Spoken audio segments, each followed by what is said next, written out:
The Geordie Wine Guide Natural Wine Special.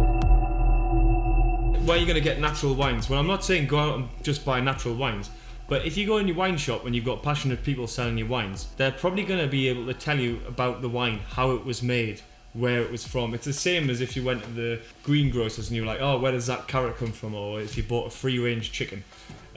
Nowadays, people want to know where stuff's come from, whether it's organic, biodynamic, whether they were using lots of chemicals to spray the vines, whether it's sustainable, whether it's going to look after the environment. Because we're becoming a bit more quality focused. But what I really enjoy about natural wines is it's the places, the people, the stories. It's people making wine in a very simple way. It's not big, not mechanized. It's not a huge winery that sells millions of bottles. It's usually small farmers just doing everything by hand. And those are the sorts of wines that it's going to cost you a little bit more, but they're the ones that are going to be more interesting, and you're going to get a better expression of the place in the glass.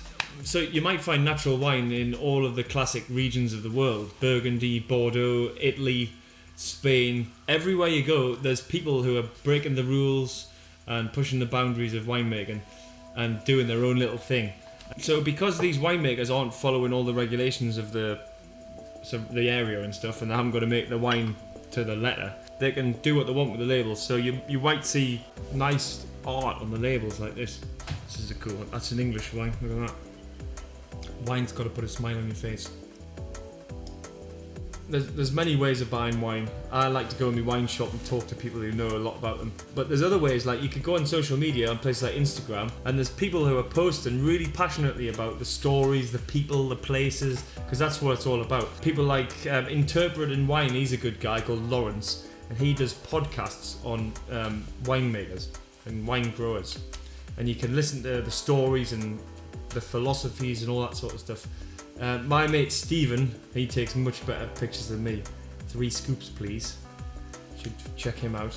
There's one of my favourite Instagrams guys is the Wine Stash. Give him a follow.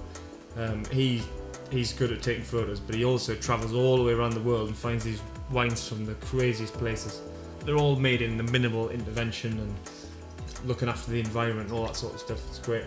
I even look after a forum on Facebook where we just talk about natural wine, and people post pictures and stuff. So that's a really nice community where people can share knowledge and ideas and things like that. So do check us out on Facebook and definitely Instagram, because I'm on there most of the time.